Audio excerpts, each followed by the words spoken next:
श्री देवी शारदा, श्री देवगणेश, प्रभु श्री रामचंद्र, भगवान श्री गोपाल कृष्ण, श्री महारुद्र हनुमान, महर्षि श्री वेदव्यास, श्रीमद् आद्य शंकराचार्य, परम पूज्य सद्गुरु श्री गजानन महाराज, सद्गुरु श्री ब्रह्मचैतन्य महाराज या सर्वांच्या प्रेरणेनं आणि तुम्हा सर्व मंडळींच्या आशीर्वादानं, आपण प्रेरणेनं म्हणतो त्याला इन्स्पिरेशन शब्द आहे. With the inspiration of all these, beginning with Sharada, नंतर गणेश, राम, नंतर भगवान कृष्ण, नंतर हनुमान, नंतर व्यास, नंतर शंकराचार्य, नंतर ज्यांच्या पायाशी आपण बसलोय ते गजानन महाराज, आणि नंतर आपले सद्गुरू. अशी कुठेतरी एक गुरु परंपरा आपण मनातल्या मनात म्हणायची. आणि ते दर्शन घेत पुढे एकदा गंमत झाली. दर्शन झाल्याशिवाय आता मी म्हणतोय की महारुद्र हनुमान, मग तो हनुमान दिसला पाहिजे. जरा दिसायला वेळ झाला. समोर एक मुलगा होता, 1-2 वर्ष आजोबांबरोबर येत होता, त्याला हा क्रम माहीत होता. त्यांनी सुरू केलं महारुद्र हनुमान वेदव्यास, जी क्रम होता तो त्यांनी सुरू केला. आजोबा म्हणतात, नाही, मी म्हटलं तो गुरु आहे माझा, मी का थांबलो हे त्याला कळलं नाही. त्याला वाटलं मला पुढचं आठवत नाही आहे, आणि म्हणून त्यांनी उभं राहून सांगितलं. त्याचं कौतुक करूया आपण, त्याला रागवू नका. बऱ्याच वेळेला असं असतं की आपल्या मनाचं एवढं सामर्थ्य आहे की डोळे मिटल्यानंतर एकदम अंधार आपल्या डोळ्यासमोर क्वचित असतो. म्हणजे आपण अंधारात असलो तरच. एरवी मंद प्रकाशाचा पडदा, ज्याला स्क्रीन ऑफ डिम लाईट असतोच असतो. मग त्याच्यावर कधी तो श्लोक वाचत म्हणायचा, कधी ज्याचा श्लोक म्हणतो ते चित्र पाहत म्हणायचा. यामुळे आपलं मन एकाग्र होतं. श्रोत्यांचं सगळ्यांचं मन एकाग्र एकदम होणं अवघड आहे, पण वक्त्याचं तरी मन एकाग्र झालं पाहिजे की नाही. या मनाबद्दलच एक प्रार्थना सुरुवातीला दासगणू महाराजांनी केलेली आहे. हा म्हणतो आपला 7वा अध्याय, म्हणजे 1/3 आपण गजानन विजय स्तोत्र हा जो ग्रंथ आहे त्या ग्रंथाचा आपण टप्पा गाठलेला आहे. त्याचे ओव्यानंतरच्या अध्यायांच्या जास्त आहेत, पण 21 अध्याय आहेत, आणि त्याला विजयक ग्रंथ असं म्हणतात परंपरेत. श्री गजानन विजय नाही, विजयक ग्रंथ. गजानन विजय हे नाव दासगणू महाराजांना का सुचलं हे मागे आपण बघितलं होतं. कारण त्यांनी आद्य शंकराचार्यावर अशाच सोप्या मराठीत सुंदर चरित्र ग्रंथ लिहिलेला आहे, आणि अगदी असाच येतो. त्याचा रंग असाच, त्याची छपाई अशीच, आणि आकारही तसाच आहे. तिथे शंकराचार्यांच्या चरित्रात शंकराचार्य दक्षिणेकडे गेले, दक्षिण दिग्विजय.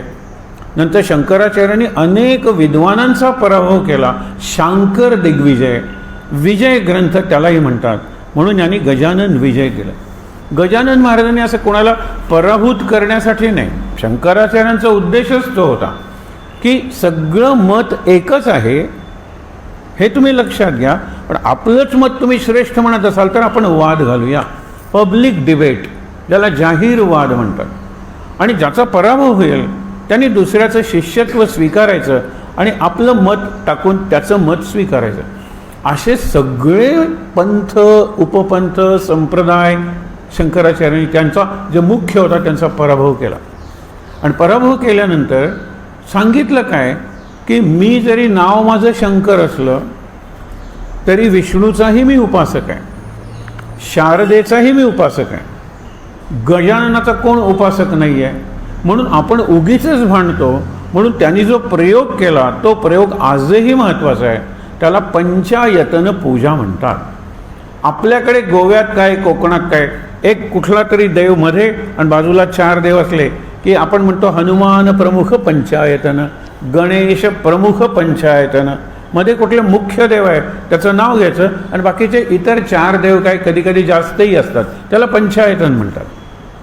परंतु यांचं पंचायतन फार छान कल्पना होती ती. सांगतो, मागेही एकदा उल्लेख केला होता. आज जो अध्याय बघणार आहोत 6वा अध्याय जिथे संपला तिथे आपण सुरू करणार आहोत. त्यांनी काय सांगितलं, पंचायतन म्हणजे काय, 4 प्रमुख पंथ भारतात आहेत आणि एक 5वा तुमचा. म्हणजे समजा मी विष्णूचा उपासक आहे, तर मध्ये विष्णूची मूर्ती ठेवायची आणि एका बाजूला गणेश, इकडे शंकर किंवा सूर्य, इकडे शंकर आणि इकडे देवी. देवीचा संप्रदाय शक्तीचा म्हणून शाक्त संप्रदाय, गणपतीचा गाणपत्य संप्रदाय, सूर्याचा सौर संप्रदाय, शिवाचा शैव आणि विष्णूचा वैष्णव, हे 5 मुख्य संप्रदाय होते. तुम्ही ज्याची उपासका त्याला मध्ये ठेवा, पण बाकीच्या 4ना 4 बाजूला ठेवा.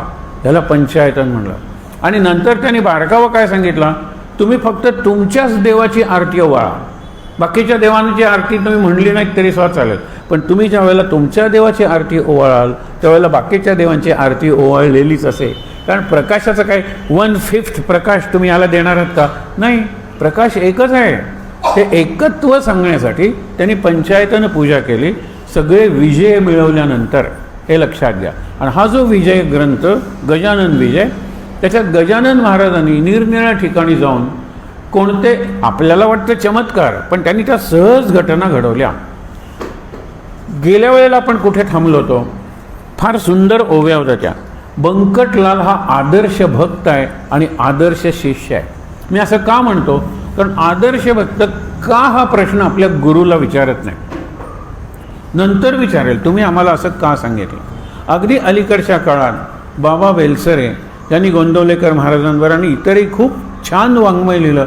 अलीकडच्या माणसाला बुद्धीला पटेल अशा पद्धतीने शुद्ध अध्यात्म या बाबा बेलसरेनेच पुस्तकं लिहिली. खूप 40 पुस्तकं लिहिली त्यांनी, 40 लक्षात घ्या. तर त्यांनी एकदा त्यांना, ते खालीच त्यांचे गुरु राहायचे, हे वरती राहायचे. त्यांनी गुरूंनी सांगितलं की तुम्हाला जास्तीत जास्त 15 मिनिटं वेळ आहे, तुम्ही आणि तुमच्या पत्नी 3 महिन्यासाठी घर सोडून जा. अरे गुरुची आज्ञा का? इतक्या शॉर्ट नोटीसमध्ये कसं शक्य आहे? आम्ही बाजाराला जायचं असेल तरी सगळं हे करता करता अर्धा तास लागतो आम्हाला. 15 मिनिटात 3 महिन्यासाठी तुम्ही दोघांनी घर सोडायचं. गुरुची आज्ञा म्हणल्यानंतर त्यांनी सोडलं, नमस्कार केला गुरुला आणि गेले. कुठे तीर्थक्षेत्रात वगैरे गेले असतील उपासनेला. 3 महिन्यांनी परत आले तेव्हा घराची स्थिती काय होती, बापरे. फ्रीजमधलं सगळं अन्न वगैरे ते कुजून गेलं होतं. घरात सगळीकडे कचरा केर झाला होता. त्यांनी ते स्वच्छ केल्यानंतर खाली आले आणि म्हणाले, तुम्ही आम्हाला का पाठवलं? हे नंतर सुरुवातीला का प्रश्न नाही विचारायचा. गुरुला आपल्याला काहीतरी शिकवायचं असतं, आपलं कल्याण करायचं असतं. म्हणून अशा काहीतरी वरवर विचित्र वाटणाऱ्या गोष्टी गुरु आपल्याला करायला सांगतात. ते म्हणाले की ही एक रिहर्सल होते. ज्या वेळेला माणूस क्षणात असा मरतो त्यावेळेला गोष्टी आहेत तिथेच राहतात. त्यावेळेला तुम्ही यमाला सांगणार आहात का की जरा ह्याच्यातलं दूध बाहेर काढून येतो फ्रीजमधलं किंवा हा स्विच ऑफ करतो, हे सांगणार आहात का? त्याची ही रिहर्सल होती. क्षणात जायला पाहिजे आणि तशी मनाची तयारी पाहिजे. माझ्या मागे काय होईल, आपण तो श्लोक कितीदा तरी म्हणलेला आहे. संस्कृत श्लोक आहे, मराठी ओवी खूप चांगली आहे. गोंदवलेकर महाराजांच्या चरित्रातली ओवी आहे की ज्या क्षणी आपण मरतो त्या क्षणी धन भूमी राहील जेथल्या तेथ. तुम्ही काय भूमी घेऊन जाणार आहात का? मी पैसे नेता येत नाहीत, पण एक FD रिसिट्स न्यायला काय हरकत आहे? तुम्ही ठेवा ना हातात मरताना, चितेत तुमच्याबरोबर तेही जळून जाईल. म्हणून धन भूमी राहील जेथल्या तेथ, पत्नी येईल उंबरठ्यापर्यंत. आपल्याकडे स्त्रिया स्मशानात जात नाही परंपरेप्रमाणे, आता जातातही, पण सांगतो पत्नी येईल उंबरठ्यापर्यंत, आप्त मित्र कुठे? स्मशानापर्यंत, हा देह चितेपर्यंत. हे लक्षात ठेवा. पुढे देहही नसणार आहे, पुढे कर्म एकले साथीला. हे महत्त्वाचं आहे. कर्म घेऊन तुम्ही जाणार आहात, म्हणून आत्ता तरी चांगलं कर्म करा. इथून पुढे मागच्या कर्माचं गुरु म्हणतात मी बघून घेईन, पण इथून पुढे चांगलं कर्म करीन, दुसऱ्याला वरवर उघड उघड त्रास देणार नाही, एवढी तरी कमिटमेंट, एवढं तरी वचन मला द्या ना तुम्ही, मागचं मी बघून घेईन. पण पुढचं वचन द्यायला सुद्धा आपण घाबरतो, चाचरतो. 3 महिने सांग, एकदाही खोटं बोलणार नाही. कसं शक्य आहे? बायको नवऱ्याला, नवरा बायकोला काहीतरी खोटं बोलावंच लागतं की हो. तुम्हाला लीव्ह पाहिजे असेल तर आपण काही खरी कारणं देतो का? किती मावशा मारतो आपण, सांगा बरं. मावशी गेली आणि गेल्यानंतर जायलाच पाहिजे ना, हे लक्षात घ्या.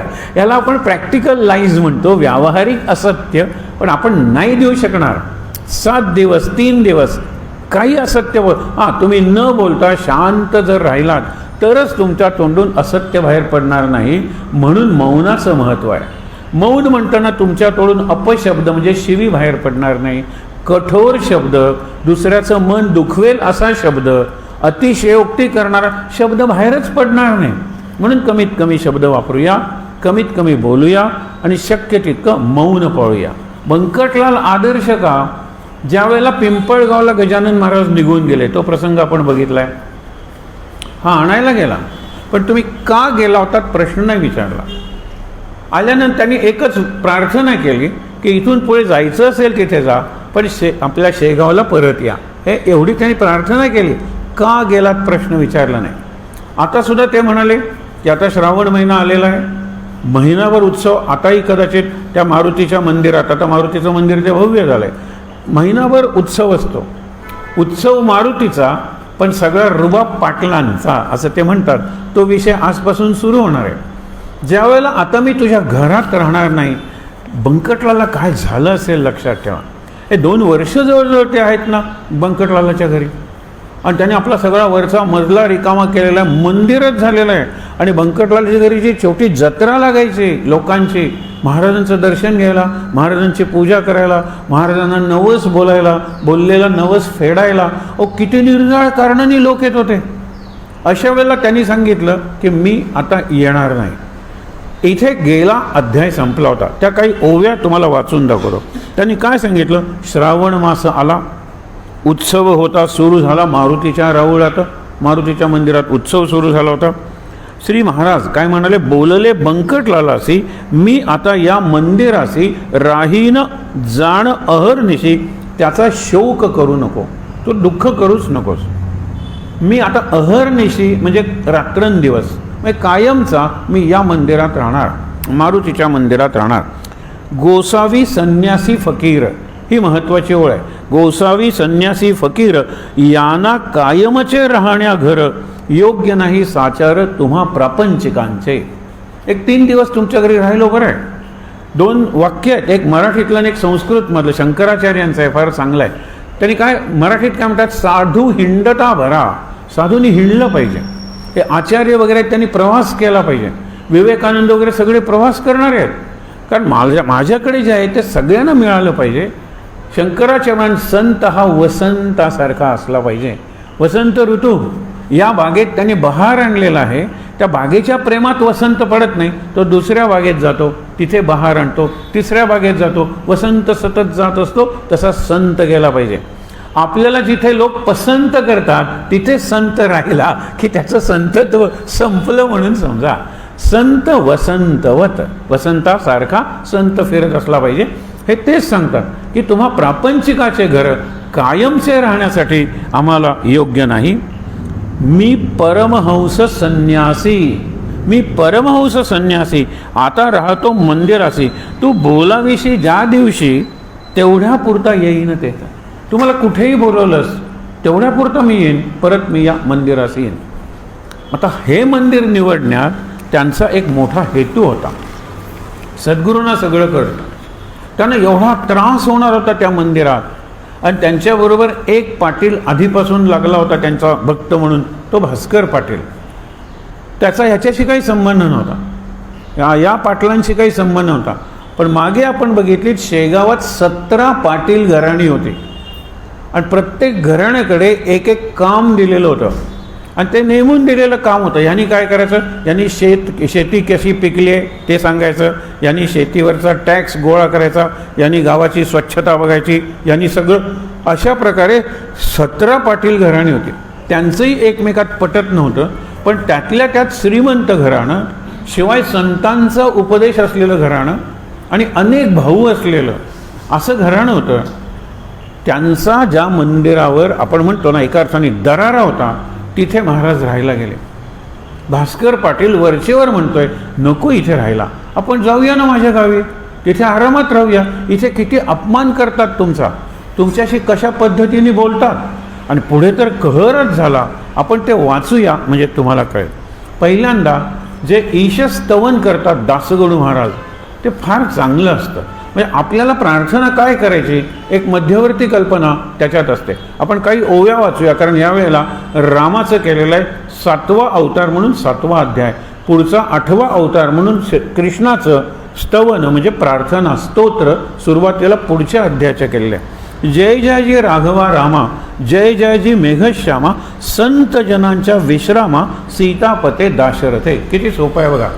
संत जनांच्या विश्रामा, संत जनांना विश्राम कुठे मिळतो, राम नाम घेताना. सहज एक प्रसंग पाहूया की ज्यावेळेला हनुमान उड्डाण करून लंकेत जात होता, त्यावेळेला एक मैनाक नावाचा पर्वत, हा पर्वत हिमालय आणि मैना त्याची पत्नी यांचा मुलगा होता. म्हणजे एका अर्थाने पार्वतीचा भाऊ होता मैनाक पर्वत. तो विष्णूचा भक्त होता. त्यांनी काय सांगितलं, तू विष्णूचा भक्त, रामाचा भक्त, राम हा विष्णूचा अवतार, तू रामाचं कार्य करायला निघालेला आहे, एवढा मोठा सागर ओलांडून जाणं सोपं नाही आहे, थोडा विश्राम माझ्यावर कर, माझ्यावर बसतो. म्हणजे आपण राम राम राम भजनही म्हणूया काही वेळ. त्यावेळेला त्यांनी सांगितलं राम काज किये बिना विश्राम कहा. विश्राम तेव्हाच, विश्रांती तेव्हाच रामाचं काम केल्यानंतर. पण हनुमान हुशार आहे, लक्षात ठेवा. तो म्हणाला हा पर्वत असा वाढतोय वाढतोय वाढतोय, हिमालयाची उंची सुद्धा काही थोडीशी का होईना पण वाढते, लक्षात ठेवा.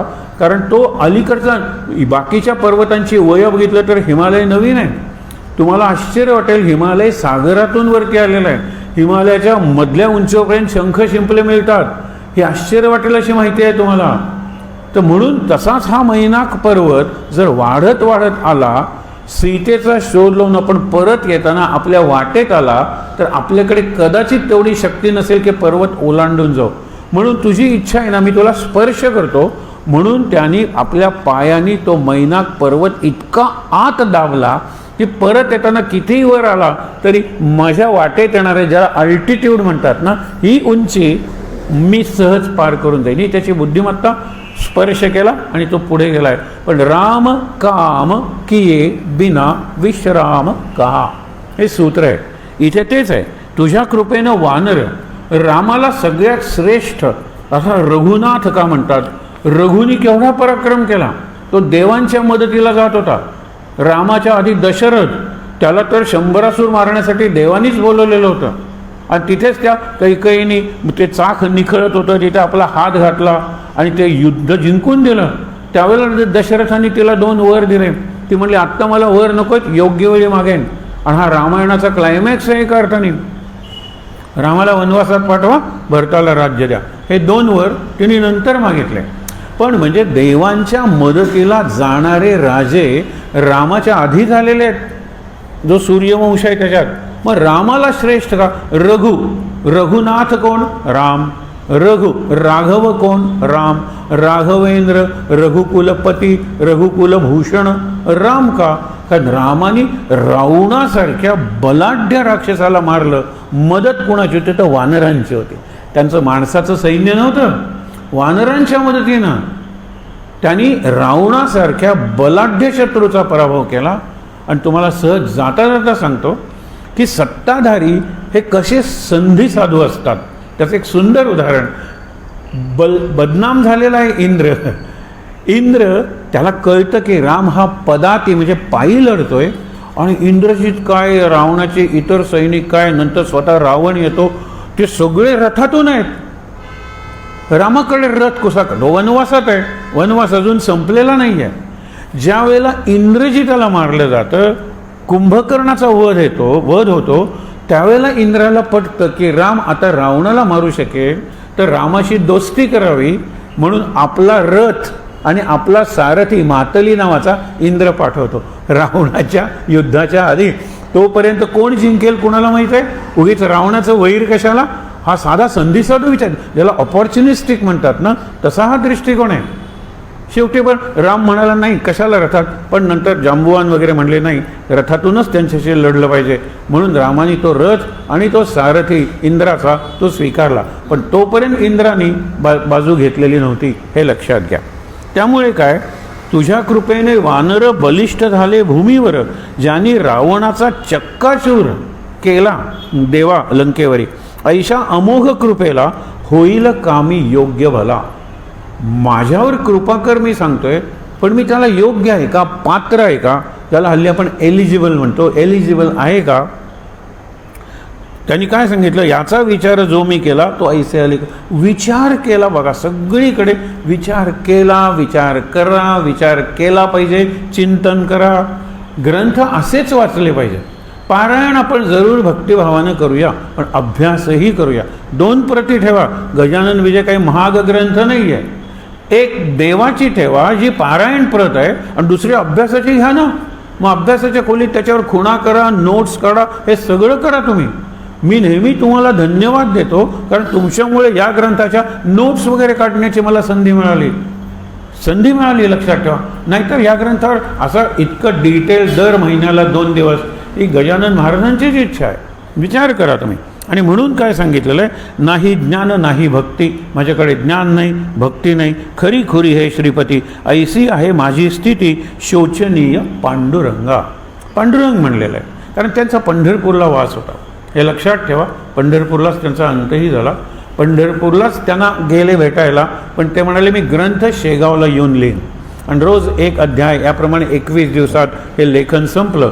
पण ते पाटील वगैरे जे होते ते सगळे कागदपत्र, काय कोणी माहिती दिली, ते सगळं घेऊन दासगणू महाराजांच्याकडे पंढरपूरला आले आणि सांगितलं तुम्ही गजानन महाराजांवर ग्रंथ लिहा. ते म्हणाले मी लिहितो, परंतु शेगावला येऊन लिहीन. ज्यावेळेला दासगणू महाराज ग्रंथ लिहायला येत आहेत, त्याच्या आधी त्यांचा ज्ञानेश्वरांवर एक मोठा ग्रंथ, ते 3 मोठे ग्रंथ, भक्त विजय, भक्त लीलामृत, संत लीलामृत आहे, 3 ग्रंथ, आणि शंकराचार्यांवरचा ग्रंथ. आणि दासगणू महाराज कीर्तन करत सगळ्या भारतभर फिरत होते. ते शेगावला येणार म्हणल्यानंतर त्यांचं केवढं स्वागत, रथ आणला होता त्यांच्यासाठी.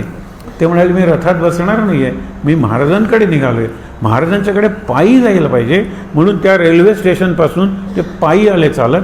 ते म्हणाले रथ, गाड्या, घोडे वगैरे हे आमच्यासाठी नाही. म्हणजे इतकी यांची योग्यता आहे, पण तरीसुद्धा ते म्हणतात माझी योग्यता काय, मन सदा आशाळभूत. मन हे सदा आशाळभूत, त्याला काही ना काहीतरी हवं असतं. पुढे काय म्हणतात, जे ना कधी स्थिर होतं, नाना विकल्प मनात येऊ लागती वरच्यावरी. दासगणू महाराज म्हणतात. आणि हा ग्रंथ लिहिताना ते बऱ्यापैकी सिनियर आहेत, वय त्यांचं 60च्या पुढे गेलेलं आहे. ते म्हणतात माझं मन स्थिर होत नाही, मनात निरनिराळे विकल्प येतात. रामा मी तुला शरण येतो. आणि शरण येण्यासाठी काय, तर तुझा जो मंत्र आहे, रघुपती राघव राजा राम आणि पतित पावन सीताराम, मी पतित आहे. माझ्यासारखा पतित, पतन होणे म्हणजे एका अर्थाने अधप्पात होणे, डाऊनफॉल. माझ्यासारखा डाऊनफॉल झालेला भक्त तुला मिळणार नाही. पण ज्याचा जितका जास्त डाऊनफॉल तितका तुला आव्हान, तुला चॅलेंज नाही करे. मी एक अवघड पेपर म्हणून तुझ्याकडे आलेलो आहे, सोडव मला, घे तुझ्या पदरात.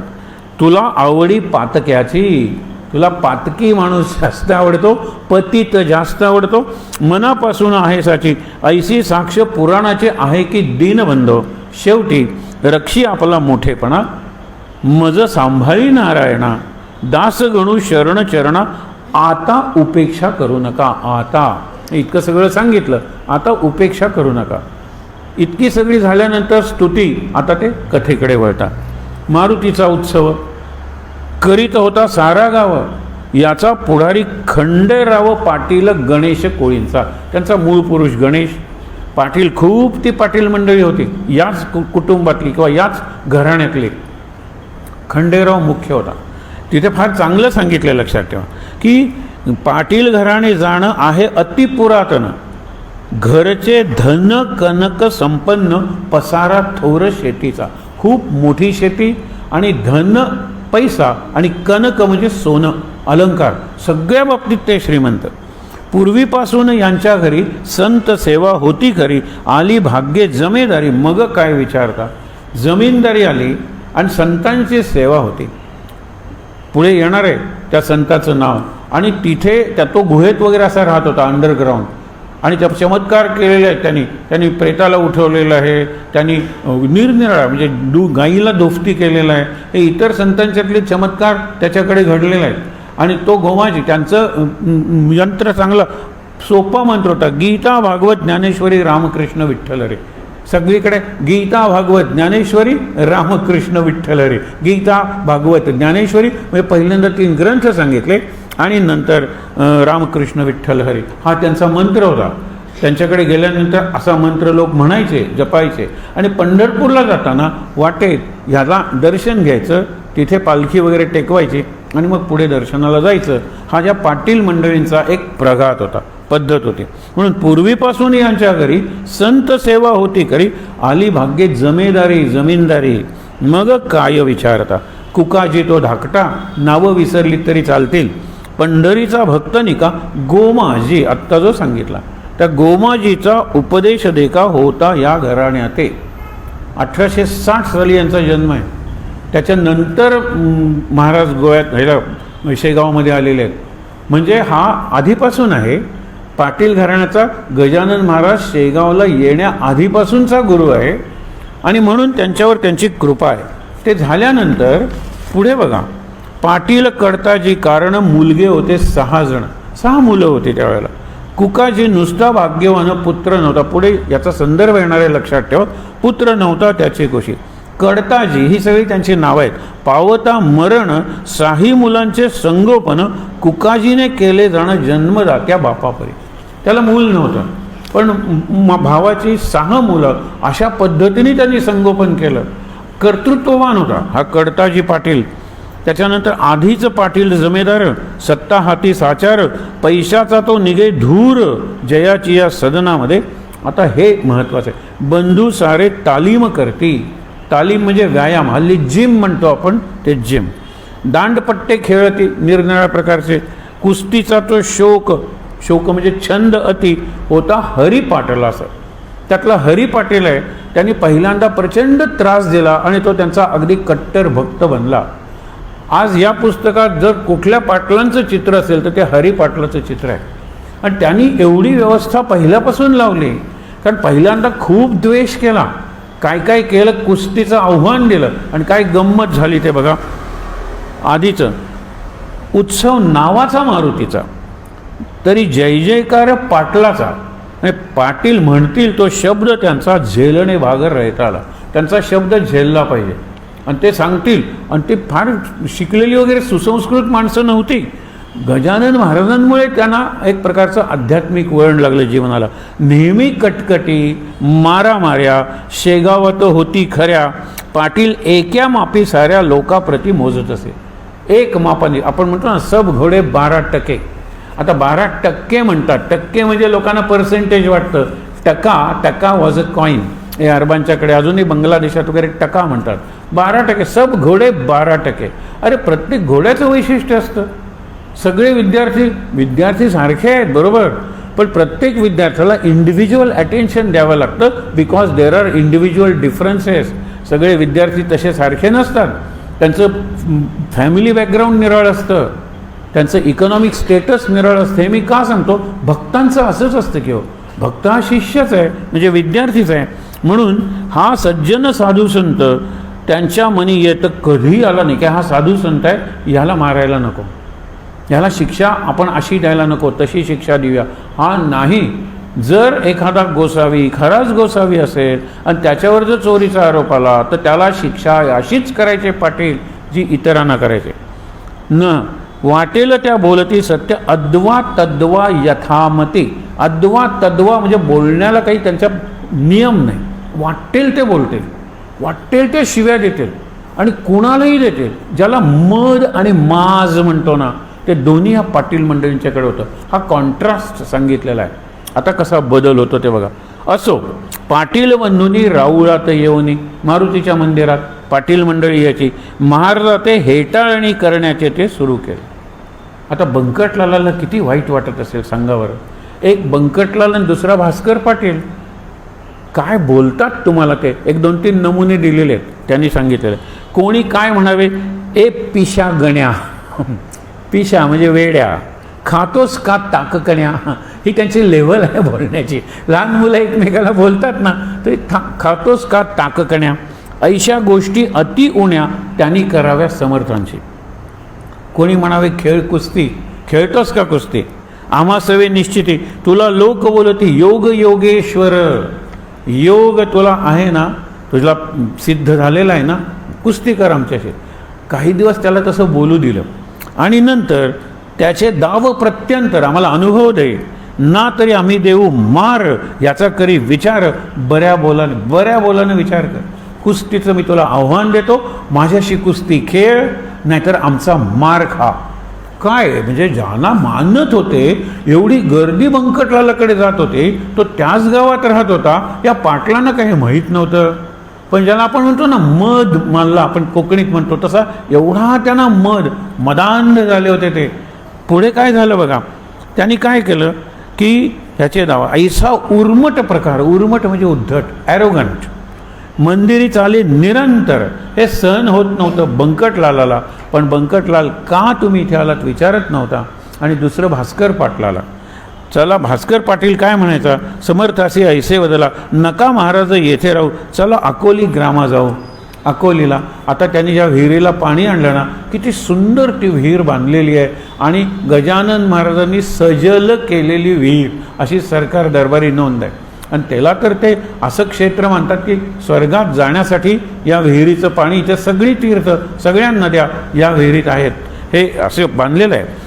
तिथे जाऊया आपण, की जी विहीर तुम्ही सजल केलीत, ते माझं गाव आहे, तिथे माझी शेती आहे, आपण तिथे जाऊया ना. ही पाटील पोरे माजली भाऊ यांचा नको संबंध, असं कोण म्हणतो, भास्कर पाटील. हे शक्तीने माजले, लक्ष्मीने धुंद झाले, सत्तेपुढे काही न चाले, येथे त्यांची पाटीलकी, इथे त्यांची पाटीलकीच चालणार, सत्तेपुढे शहाणपण चालत नाही, अशी मराठीत म्हण आहे. म्हणून पुढे गजानन महाराज काय बोलले ते बघा. गजानन बोलले त्यावेळी भास्करा थोडा दम धरे. ते गण्या वगैरे मला म्हणतायत ना, तुला भास्कर्या वगैरे काय म्हटलंय का, नाही मला म्हणतायत, मी सहन करतो ना, जरा गंमत बघ. गजानन बोलले त्यावेळी भास्करा थोडा दम धरी, ही पाटील मंडळी सारी आहेत माझे परमभक्त, माझे परमभक्त आहेत, लक्षात ठेवा. आणि ते तुला लवकरच कळेल. आणि तसंच घडलं. पुढे काय झालं, आता क्रांतीचा क्षण पाटलांच्या जीवनात येणार होता.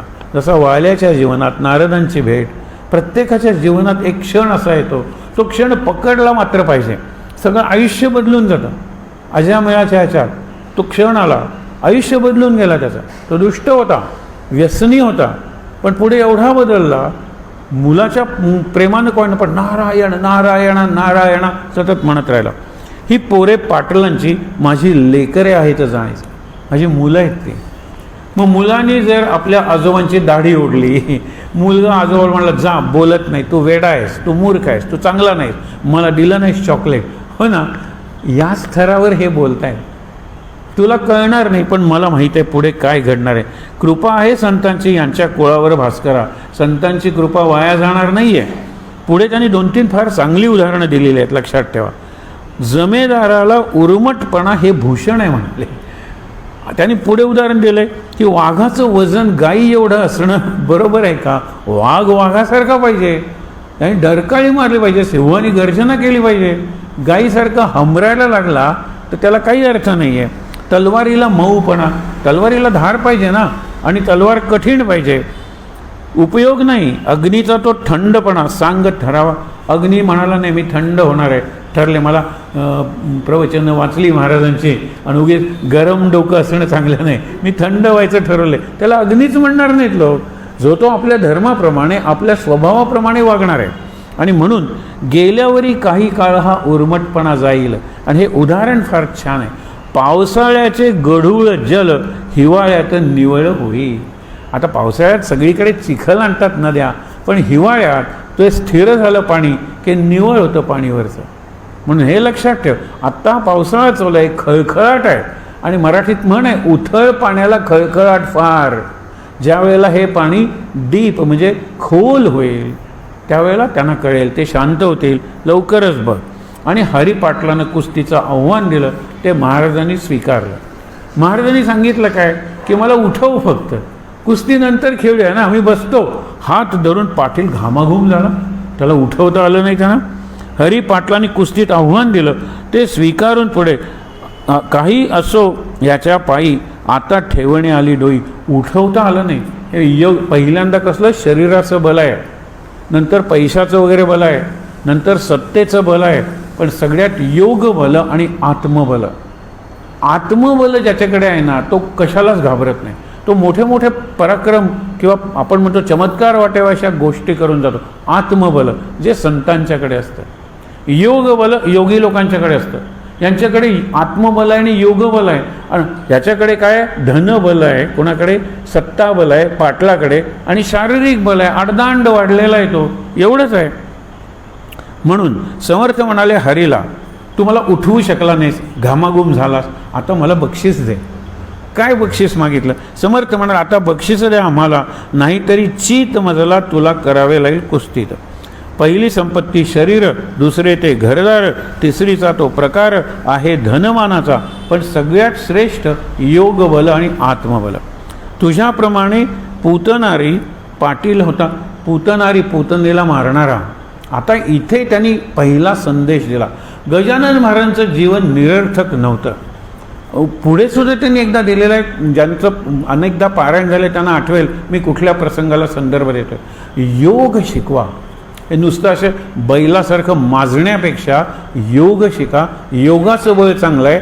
आणि कृष्णानं केलं काय तर, आपण इकडून गोकुळातून गेल्यानंतर गोकुळातल्या मुलांना त्यांनी सशक्त बनवलं.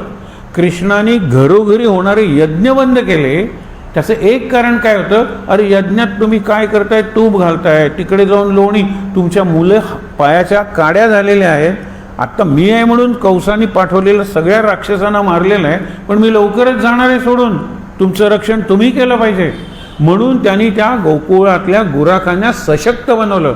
तसं हरी पाटला, तुझ्याकडे सत्ता आहे, संपत्ती आहे, आणि मुख्य म्हणजे शारीरिक बळ आहे, तेव्हा तालीम काढ, जिम आपण ज्याला म्हणतो ते, आणि मुलांना सशक्त कर, ते शिक्षण दे, योगाचं शिक्षण दे. तैसे तुवा करावे, शरीर बला वाढवावे, नाहीतरी हे सोडावे पाटील नाव आपले. लोकांचं शरीर बल वाढव, लोकांना योगात वगैरे तयार कर, नाहीतर हे तुझं पाटील नाव आहे ना ते सोडून दे, त्याला काही अर्थ नाही. हेच बक्षीस द्यावे मज. गुरुदक्षिणा जशी मागतात ना, तू मला उठवू शकला नाहीस, नाहीतर कुस्तीच खेळ माझ्याशी, नाहीतर मला हे बक्षीस दे. काय बक्षीस दे की शेगावातल्या मुलांना तू सशक्त कर. एक लक्षात ठेवा, सशक्त कर. बैलासारखं माजणं याला सशक्त होणं म्हणत नाही. जो सशक्त आहे त्याला स्वतःच्या शक्तीचा आत्मविश्वास आहे, तो इतरांचं रक्षण करतो. म्हणून पूतनारी कृष्ण त्यांनी गोकुळाचं रक्षण केलं, आणि आपण गेल्यानंतर सुद्धा गोकुळाचं रक्षण होत राहावं म्हणून गुराख्यात एक आत्मविश्वास निर्माण केला. ते गोपाळच होते किंवा गुराखीच होते. गोवर्धन ज्यावेळेला त्यांनी उचलला त्यावेळेला प्रत्येकाला वाटलं आपली काठी आहे, आपल्या काठीमुळे तो गोवर्धन उचललेला आहे. बरोबर आहे, त्यांना त्याचा विश्वास दिला. शक्ती कोणाची होती तर शक्ती कृष्णाचीच होती, पण ती व्यक्त कोणातून झाली होती तर त्या गुराखातून व्यक्त झाली होती. शक्तीची व्यक्ती म्हणजे व्यक्त होणं, एक्सप्रेस होणं, एक्सप्रेशन आवश्यक असतं, आणि त्याचा अनुभव कृष्णाने दिला. हे महत्त्वाचं आहे. तसं हरिपाटला तू कर. आणि नंतर हरी पाटील म्हणतो, आता त्यांच्या पायावर डोकं ठेवलं पाहिजे, कारण त्यांनी सर्व दृष्टीने मला चीट केलेलं आहे, म्हणजे मला पराभूत केलेलं आहे. मी यांना आता शरण जातो. आता हा शरण गेल्यामुळे बाकीची पाटील मंडळी काय म्हणायला लागली ते मुद्दामून बघा. तैसे तुवा करावे, शरीर बला वाढवावे, नाहीतरी हे सोडावे पाटील नाव आपले. पाटील, पटेल ही जी नावं आहेत ना, त्यांच्याकडे गावाची जबाबदारी आहे. मगाशी सांगितलं ना, 17 घराण्यांना 17 कामं. आपल्याकडे एरवी गाव गाडा नावाचा शब्द आहे. रामगाडा, गावगाडा. गाडा म्हणजे बुलक कार्टसारखे. संपूर्ण गाव ही एक कार्ट आहे. मग ते कार्ट तयार करायला कोण कोण लागतं सांगा बरं. सुतार लागतो चाक करायला, लोहार लागतो चाकावरची लोखंडी पट्टी असते त्याला, म्हणून 12 बलुतेदार सांगितलं होते. चाबूक लेदरचा असतो म्हणून चांभार पाहिजे. चांभार, लोहार, सुतार, सोनार अशी 12 बलुतं होती आणि ते 12 प्रत्येक आपला सण बघा, त्या सणाला ज्या ज्या गोष्टी लागतात ना त्या या 12 जणांकडून आलेल्या असतात. सूप कोण करतील तर ते करतात, आपण सूप वगैरे वापरतो, आपण झाडू वगैरे वापरतो, हे करणारे निरनिराळे लोक होते. आणि आपल्याला जर आता गणपती घ्यायचं आहे तर नवीन झाडू घेतात लोक, हे करतात, झाडतात, स्वच्छ करतात, रंग काढतात, किती निरनिराळी कामं करतो आपण. त्या लोकांच्याकडे तो पैसा जातो आणि म्हणून गणेशोत्सवात लाखो लोकांना रोजगार मिळतो. दुर्दैव काय माहीत आहे ना, शेकडो लोक वर्गणीच्या नावाखाली काही कोटी जमवतात आणि काही लाख खर्च करतात. म्हणजे उरलेले सगळे यांच्या म्हणजे लाखो रुपये खर्च करतात, त्यामुळे इतरांचे रोजगार चालतात. हेही खरं आहे, ते गणेशाची कृपाच म्हणायचे. आणि म्हणून पुढे काय सांगितलं की हेच बक्षीस द्यावे मला, ना तरी कुस्ती करी आज येणे रीती उतरला माज. उतरवला माज जो होता तो उतरवला समर्थाने. कुस्ती खेळलाच नाही हरी पाटील शरण आला. आता गंमत बघा की जाता जाता दासगणू महाराज उदाहरण कसं देऊन जातात. बाकीच्या पाटील मंडळींना पटलं नाही, अरे काय तो नागव्याच्या तो नादी लागलेला आहे. त्यांनी आणखीन त्यांना वाईट म्हणायला सुरुवात केली. तुकारामाची परीक्षा कशी झाली, उसामुळे झाली म्हणाले. तुकारामाचे उसाचे 2 प्रसंग आहेत. तुकारामाला एकाने सांगितलं की ऊस घरी घेऊन जा, त्याने मोळी डोक्यावर घेतली आणि मग तुकाराम ऊस नेतो म्हटल्यानंतर पहिल्यांदा ऊस त्या मोळीतून काढणं अवघड असतं, पण एकदा ऊस काढला की बाकीची मोळी लूज होते. आणि नंतर ह्याला लक्षात आलं की आपल्या डोक्यावर आपलं पागोटं सोडलं तर वजनच नाही. मग वर बघतो तर सगळे ऊस नेले होते. ही सुद्धा एक परीक्षा होती. ऊसानी मारलं तुकारामाला, हाही एक प्रसंग आहे. त्यामुळे खरी परीक्षा तुकारामाच्या शांतीची, आपण म्हणतो सहनशीलतेची, त्या ऊसाच्या प्रसंगाने झाली होती. तर आपण तसाच प्रसंग यांच्या बाबतीत घडवूया आणि त्या परीक्षेत जर ते झाले तर आपण त्यांना शरण जाऊया, हा विचार आहे, हे लक्षात ठेवा. पण म्हणून सांगितलं, हरी म्हणे समर्थाचं आपली कृपा असल्याचं शेगावच्या लेकराचं सशक्त करिता येईल की. आता हरी पाटील कसा सुज्ञ झाला, तुमची कृपा असेल तर मी शेगावातली मुलं सशक्त करतो, तुमची कृपा पाहिजे. आता त्यांच्या कृपेकडे आला, कारण त्याला जोपर्यंत आपल्याला प्रत्यय येत नाही, अनुभव येत नाही, तोपर्यंत आपण शरण जात नाही. पण संतांना एकदा शरण गेल्यानंतर आपली बुद्धी वापरायची नसते. 9 महिने जवळजवळ गोंदवलेकर महाराजांची परीक्षा त्यांच्या गुरूंनी घेतली आणि काय काय केलं, एकदाही का प्रश्न विचारला नाही त्यांनी.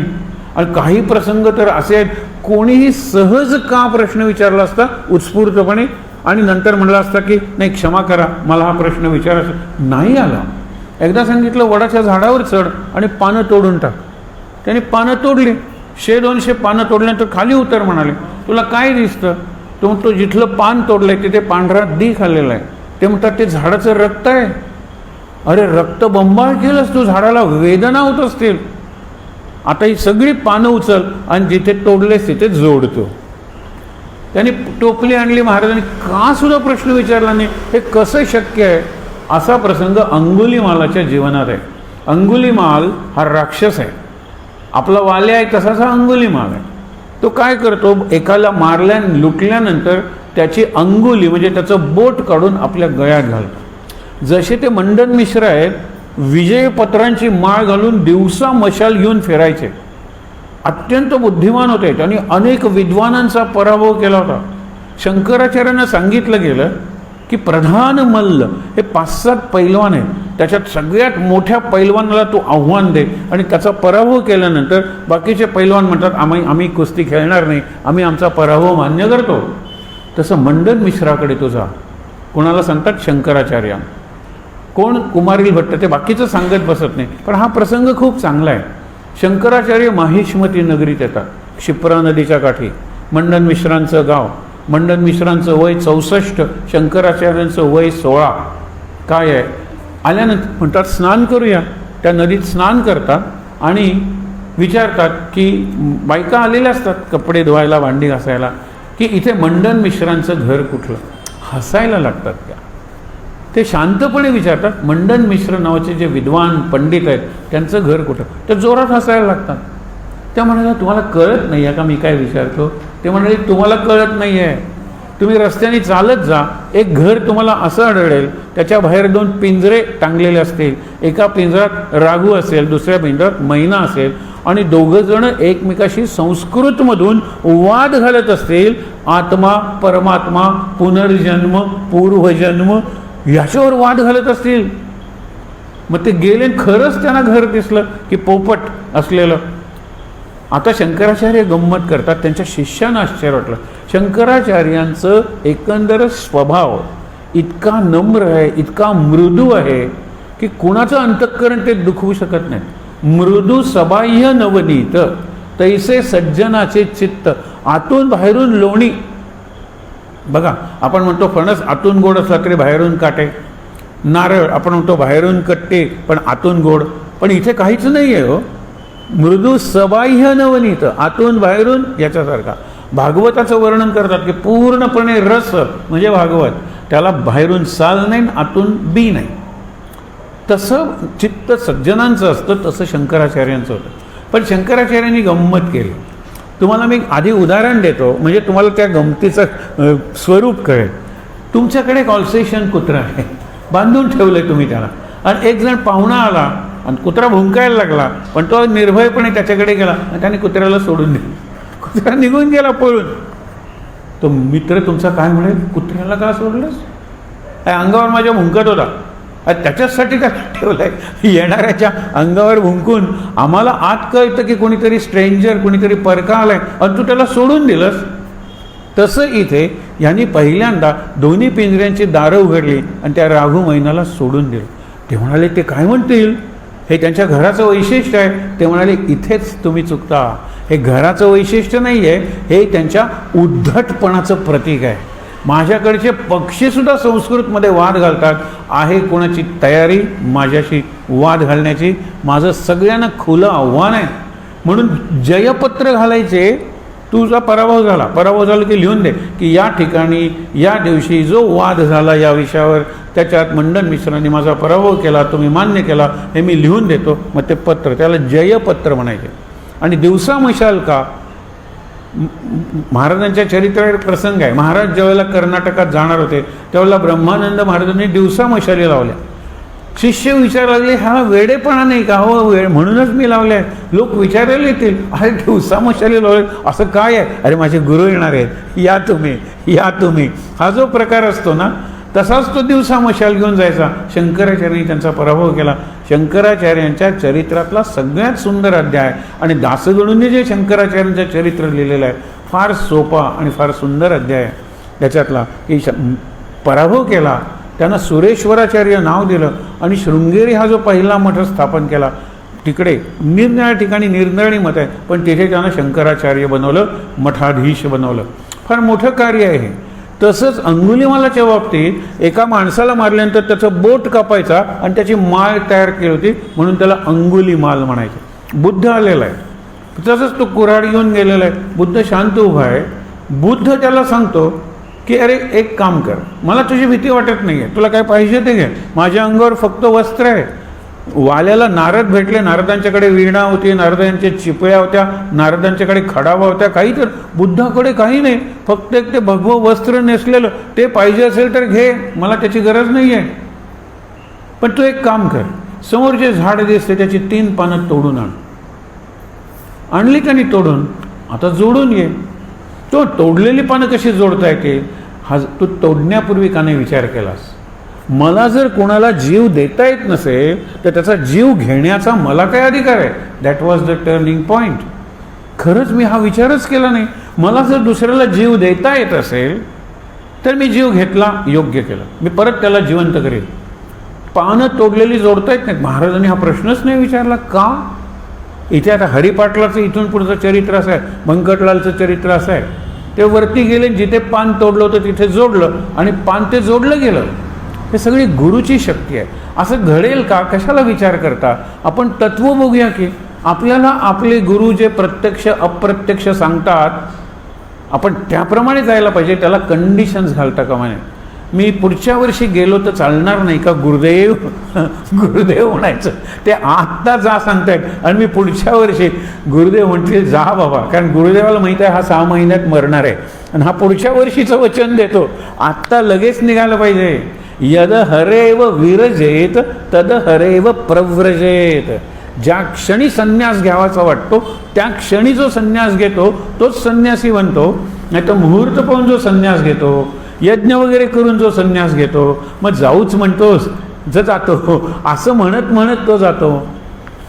मग हे कसं होतं? मग मायके चली जाऊंगी, जातच नाही आहे. तो म्हणतो जा एकदाची तू, मग ते म्हणते जाणारच नाही. काय कल्पना करा, आपलं असंच असतं गुरुकडे. आपल्याला गुरु निरनिराळ्या प्रकाराने सूचना देत असतो. आपले गुरु जिवंत नाही आहेत पण चैतन्यमय आहेत, आणि जिवंत असतानाही ते चैतन्यमयच होते. आपल्याला ते प्रेरणा देत असतात.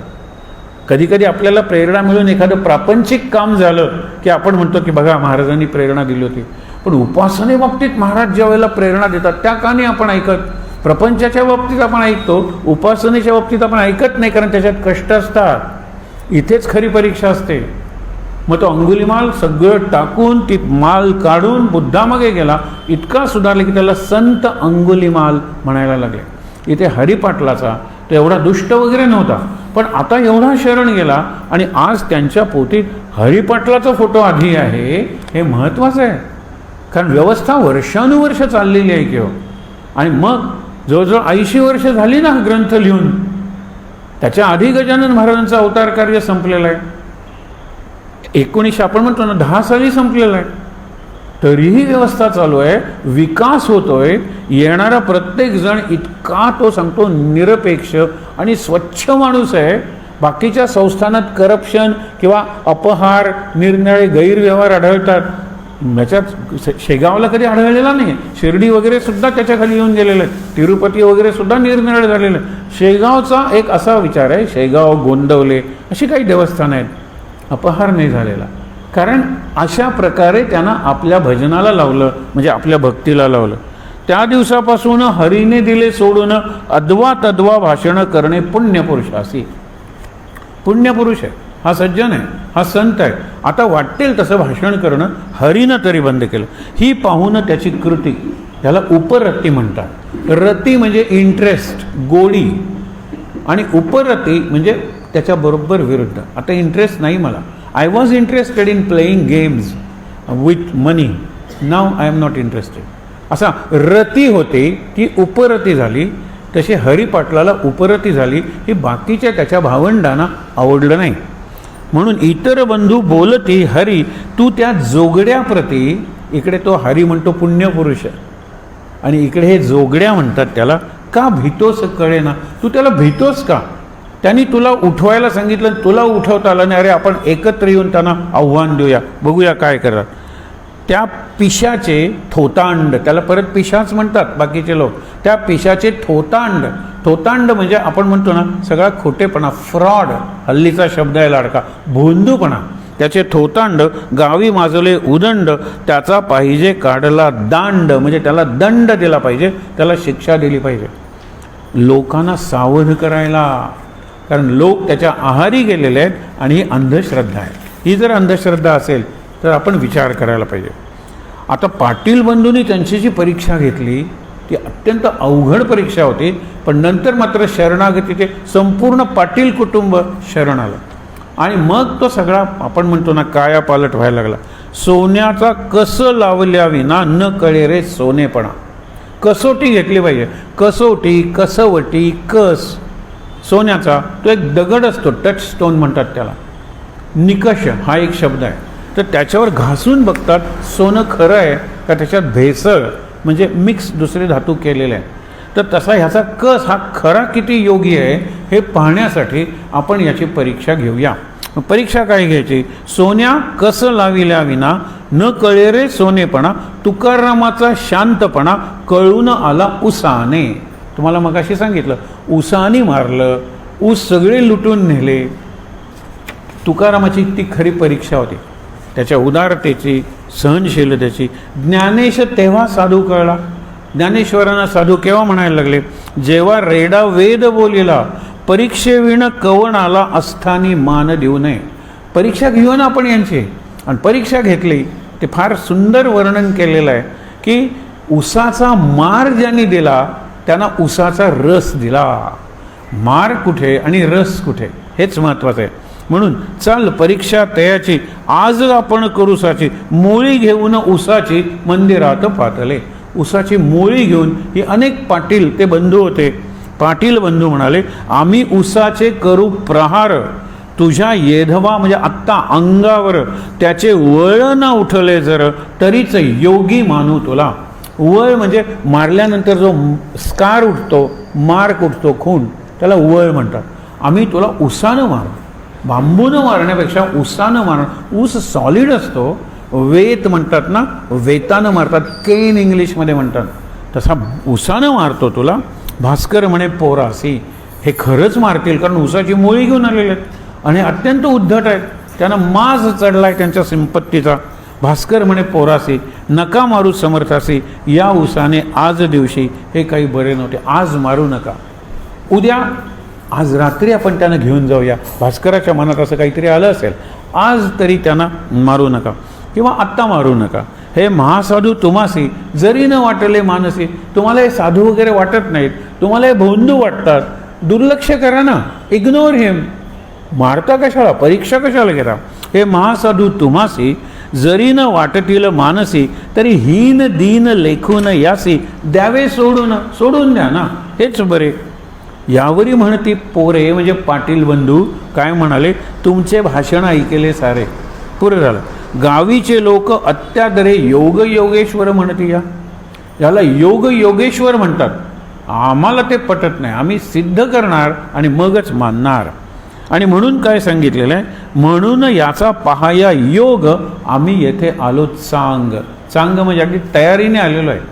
चाल यात न घ्यावा तुम्ही भाग, पहा मौज धरुनी. भास्कराला म्हणतात तुम्ही कशाला भाग म्हणजे इंटरफेअर कशाला करता, डवळाडवळ, तुम्ही दूर उभं राहून मौज बघा ना.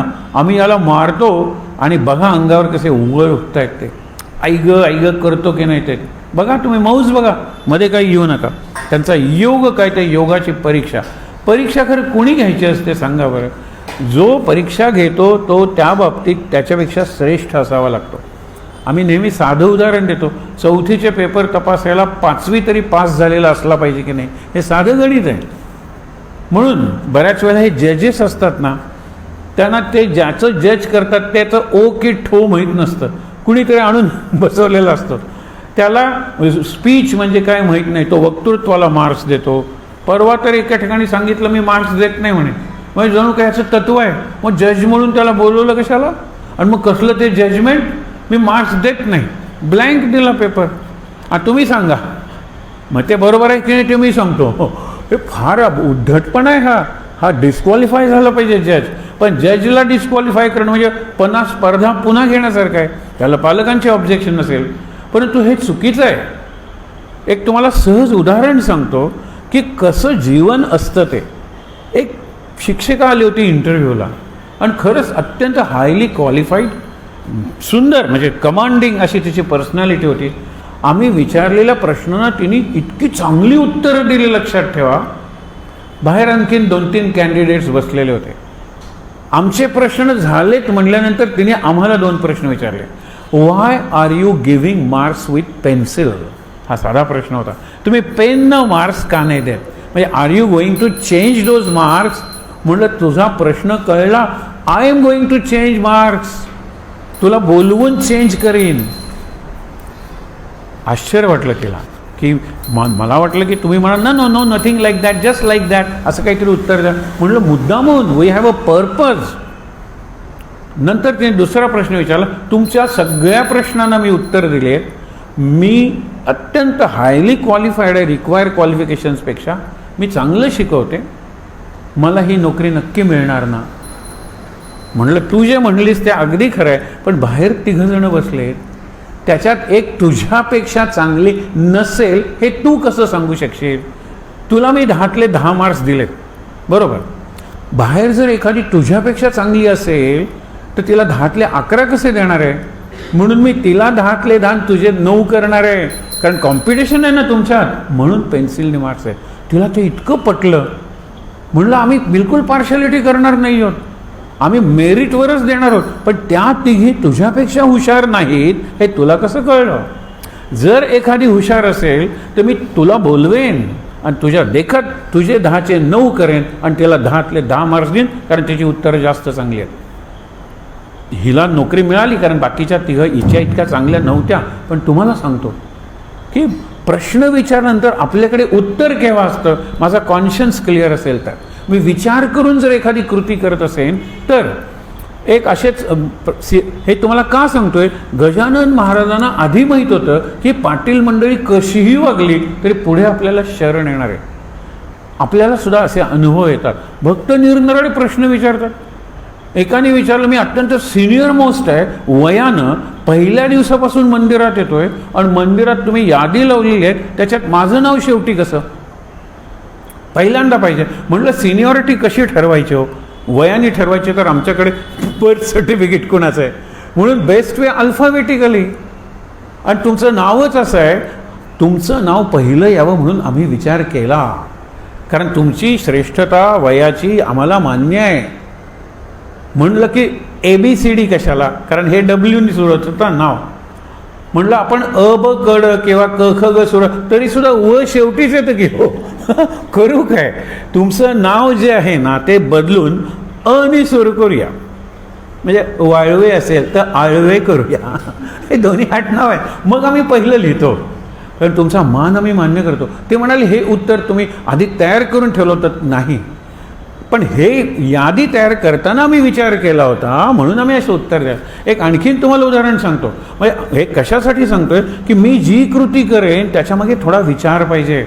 I should be convinced first in order to convince others. माझी कन्व्हिक्शन पाहिजे ना की खरं आहे ते. आमच्याकडे कन्व्हेन्शन सगळ्या शाळेत असतं. 25 पैकी तुला 21.5 मार्क पडले तर दॅट इज 22, 22 तर 23.5, 24. पण 24.5चे we use to write 24.5, 24.5. We never made 25. एक पेरेंट आला and he happen to be CA, leading CA.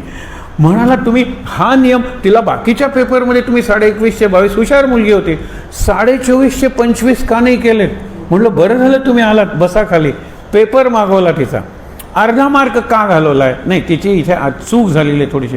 म्हणजे हा पूर्णपणे अचूक परफेक्ट पेपर आहे का? 25 out of 25 means perfection at least quantitatively. हे तरी तुम्हाला पटतं का? म्हणून 24.5चे 24.5च ठेवले, त्याला 25 नाही दिलं because there is a red mark. काहीतरी चुकलं आहे तिच्या पेपरात. हे विचार करा. मुद्दा काय आहे की मी जी कृती करेन, मी जे बोलेन, मी जो निर्णय घेईन, मी स्वतःला पटवून दिलं पाहिजे की हे करताना मी कुणावर अन्याय करत नाही आहे, पार्शालिटी करत नाही आहे, मुख्य म्हणजे स्वार्थ नाही आहे माझ्याकडे. हे गजानन महाराज वगैरे अगदी विशेष लक्षात ठेवा. म्हणून काय झालं, भास्कर म्हणाले, गजानन महाराज काय यावरी म्हणती पोरे तुमचे भाषण ऐकले सारे, गावीचे लोक अत्यादरे योग योगेश्वर बोलते. तुम्ही जरा दुरून मौज बघा. ऊस घेऊन हातात मारू लागले समर्थाप्रत. आता त्यांनी मारायला सुरुवात केली. जैशा का झोडीतात ओंब्या शेती कृषीवल. कृषीवल म्हणजे शेतकरी आणि ओंब्या म्हणजे कणस. कणस जशी झोडतात दाणे निघावेत म्हणून तुडवतात, मळणी आपण करणं म्हणतो तसं त्यानं मारलं. इतकं मारलं परी न महाराज डगमगले. त्यांनी असंही केलं नाही, हल्ले नाही, चुकवलं नाही, वार शांतपणे बसले. हे शांतपणे बसणं त्यांनाच जमतं जे त्यावेळेला शरीरातच नसतात. हे तुम्हाला आश्चर्य वाटेल. मागे तुम्हाला सांगितलं होतं की कॅन्सरचं ऑपरेशन आणि ट्यूमर काखेत झाला होता, अत्यंत वेदना, ज्याला आपण म्हणतो ना खूप पेन. त्यावेळेला ते म्हणतात अलीकडच्या काळातले योगी की ज्यांनी सतत सांगितलं की संध्याकाळी तुम्ही ऑपरेशन करा पण ॲनास्थेशिया द्यायचा नाही. तर ते म्हणाले ॲनास्थेशिया मोठं ऑपरेशन आहे आणि रिस्क आहे आणि तुम्हाला प्रचंड वेदना होतील. ते म्हणाले मी सांगतो ना संध्याकाळी करा म्हणून. आणि संध्याकाळी केलं आणि रमणांच्या चेहऱ्यावरचं हास्य हे इतकं बालकासारखं हास्य होतं, त्या हास्याचं अनुकरणही करायला जमणार नाही. त्यांच्यावर चित्रपट वगैरे काढला, नटांनी केलं. तो म्हणतो सगळं मला करायला जमलं पण त्यांच्यासारखं इनोसंट निष्पाप हसणं मला जमलं नाही. हे लक्षात ठेवा. त्यांचं ते हास्य तसंच होतं. 1-2 तास ऑपरेशन चाललं, जर वेदना झाली, जरा डगमगले, इथे शब्द वापरलाय, तर लगेच ॲनेस्थेशिया तयार ठेवला होता, काही झालं नाही. म्हणजे ऑपरेशन झाल्यानंतर त्यांना सांगितलं सर्जरी इज ओव्हर, त्यांनी काय शांतपणे तसे हसत होते. दुसऱ्या दिवशी डॉक्टरने विचारलं, आम्ही एरवी ऑपरेशन सकाळी करतो जेवणापूर्वी वगैरे असे, तुम्ही संध्याकाळी का करायला सांगितलं? ते म्हणाले इन माय इव्हनिंग प्रेयर्स. त्याला व्हेस्पर असा शब्द आहे इंग्लिशमध्ये मुद्दामून, इव्हनिंग प्रेयरला. In my evening prayers I am not within my body, I am not also in this world, I am out of this world. आणि हे खरं त्यांनी दाखवून नाही का दिलं? एक तुम्हाला मागे गमतीदार प्रसंग सांगितला होता. हे अनुभव कशासाठी? इन्स्पिरेशन म्हणून. आपल्याला हे एकदम जमणार नाही, पण ध्रुव तारा कळल्यानंतर दिशा तरी उत्तर आहे कळते की नाही, उत्तर कळली की दक्षिण कळते की नाही, मग पूर्व पश्चिम कळते की नाही. दिशा कळण्यासाठी उदाहरणं असतात. ज्यावेळेला व्हाईस चान्सलर झाले गुरुदेव रानडे, त्यावेळेला त्यांच्याकडे नोकर होता आणि सगळं करायचं तो, कपडे धुणं, भांडी घासणं, स्वयंपाक करणं, गाडी चालवणं, सगळं करायचं. त्याला कौतुक होतं आपल्या मालकाबद्दल. हे धोतर वगैरे घालायचे साधे, पण मोठे मोठे ब्रिटिश मोठे अधिकारी वगैरे सुद्धा त्यांच्याकडे यायचे, त्यांना नमस्कार करायचे, शरणपूर्वक प्रश्न विचारायचे. आणि हे इंग्रजीतून, त्यांना इंग्रजी सुंदर, त्यांचे सगळे ग्रंथ आधी इंग्रजीतलेच आहेत. त्याला वाटायचं आपले मालक आहेत ना ते फारच वरचे आहेत, आपण त्यांना इंग्रजीतही मदत करावी. म्हणून पूर्वीच्या काळी नेमप्लेट्स कशा होत्या? खाली 2 सॉकेट्स असायची, इन अँड आउट. म्हणजे आत कशाला जाता, आत कुत्री वगैरे असतील ते घरात आहेत का, आउट असेल तर घरात नाही, इन म्हणलं ते घरात आहे. हे 5:30 वाजता यायचे युनिव्हर्सिटीतून, व्हाईस चान्सलर होते ना. हे दुरून आलेलं बघितल्यानंतर हा आउटचं इन करून ठेवायचा. ही इंग्लिशमधली मदत आपल्या याला इन करून ठेवायचा. ते हसायचे आणि घरात करताना ते इनचं आउट करायचे आणि घरात यायचे. एक दिवस यांनी विचारलं, हे खोटं नाही आहे का? तुम्हाला सगळे सत्पुरुष समजतात, संत, आणि हे खोटं नाही आहे का? ते म्हणाले तुला कळणार नाही, हेच खरं आहे. कारण ज्यावेळेला मी संध्याकाळी घरी येतो आणि माझी प्रार्थना ध्यान करायला बघतो, त्यावेळेला I am not only out of this house, out of this world, me out of this world. आणि इतकं खरं असतं की अपॉइंटमेंट देऊन बोलवलं बाबा बेलसरे ना, ते 3 तास थांबले जवळजवळ. हे आतून येतच नाहीत, आत आहेत का आहेत पण येतच नाही. अपमान झाला, परत आले. महाराजांना म्हणले कशाला मला त्यांच्याकडे पाठवलं? महाराज शांतपणे म्हणले आज पुन्हा जावे, आज पुन्हा जा. म्हणजे पुन्हा अपमान करून गेला. मला त्यांनी बोलवलेल्या वेळेला मी गेलो, 3 तास थांबवलं, आले नाहीत बाहेर. दुसऱ्या दिवशी ज्या वेळेला गेले त्यावेळेला हे गेटकडे थांबलेले आहेत, गेट उघडून यावे, स्वागत आहे तुमचं, कालच्याबद्दल क्षमा. ते म्हणाले काल तुम्ही बाहेर का आला नाही? लक्षात ठेवा, नामानं मला सोडलं नाही, नामानं मला घट्ट धरून ठेवलं होतं. ह्याला वारुळ म्हणतात. हे वारुळानं घट्ट धरून ठेवलं होतं वाल्याला. बाजूनी असे कवच निर्माण झालं होतं. आपण नुसतं म्हणायचं राम नाव कवचम स्मरेत, हा गजाननाचा मंत्र आहे, कवच मंत्र आहे, आपण नुसतं म्हणायचं. हो, कवच म्हणजे मला हलताच येत नव्हतं, बद्ध करून टाकलं होतं नामानं.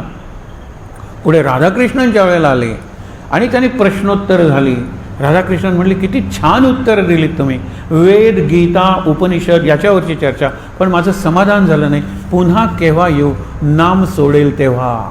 हे उत्तर त्यांनी राष्ट्रपतींना दिलेलं आहे. नाम सोडेल तेव्हा आपण भेटूया. नाम केव्हा सोडेल? नामाला विचारा.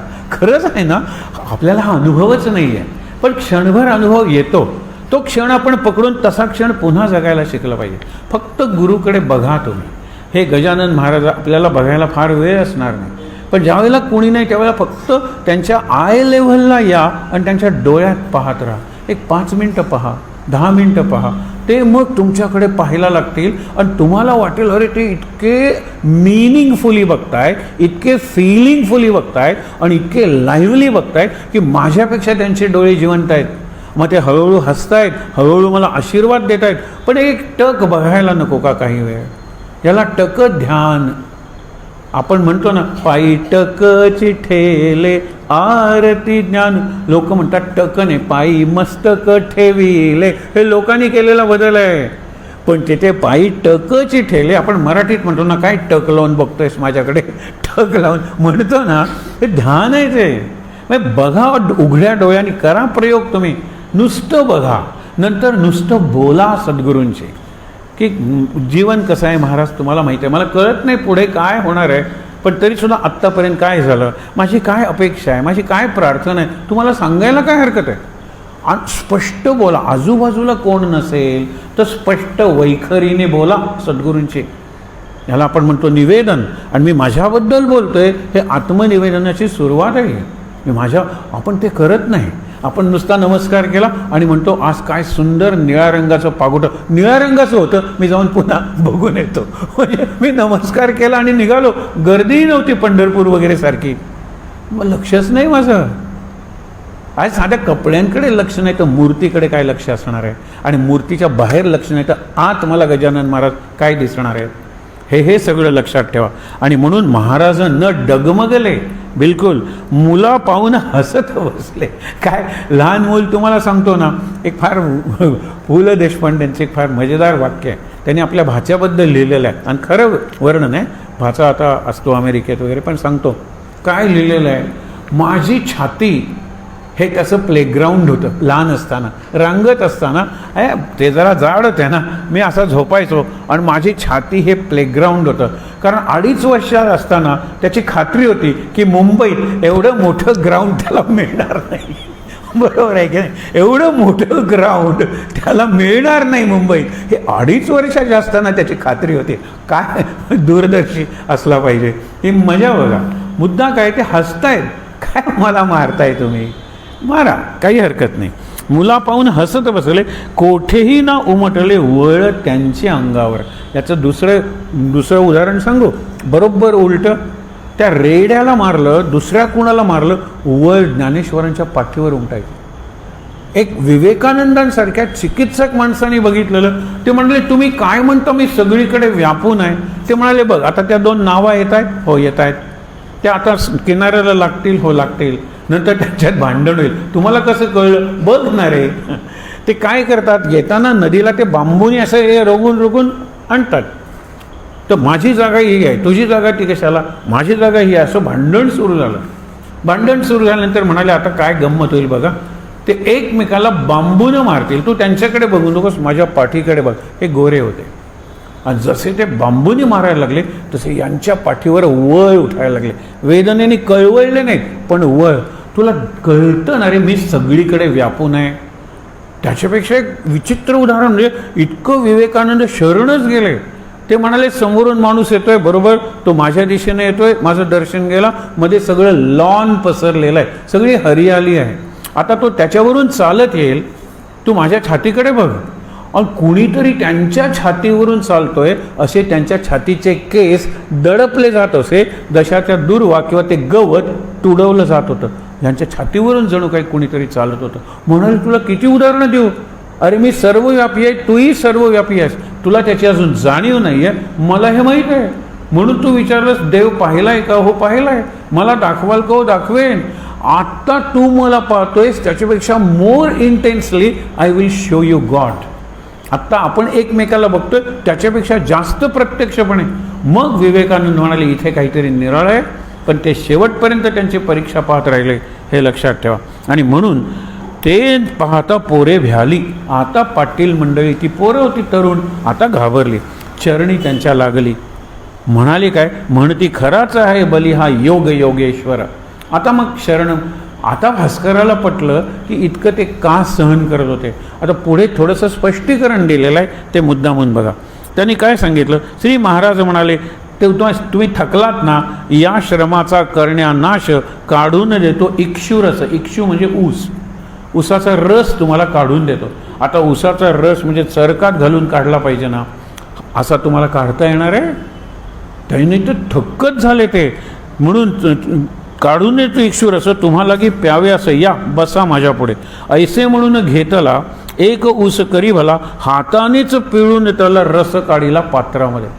ऊस हाताने पिळला आणि रस काढला पात्रामध्ये. त्या ऊसाची अवघी मोळी समर्थाने पहा पिळली आणि प्यायाकारणे दिली रस नवाळी. नवा ताजा गोड रस त्यांना प्यायला दिला. आता तर ते शरणच गेले. हे किती अवघड काम आहे. श्री गजानन पुण्यपुरुष, श्री गजानन पुण्यपुरुष, श्री गजानन पुण्यपुरुष. का आपण त्रिवार म्हणायचं नाही? त्रिवार जय जयकार का नाही करायचा? इथे दासगणूंना तेच अपेक्षित आहे.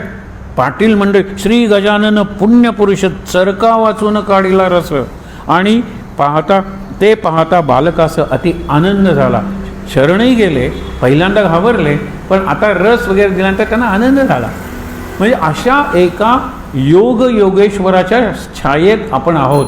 आपल्या गावाला त्याच्यामुळे संरक्षण मिळणार आहे आणि आपला उद्धार होणार आहे. त्यांना बरं वाटलं.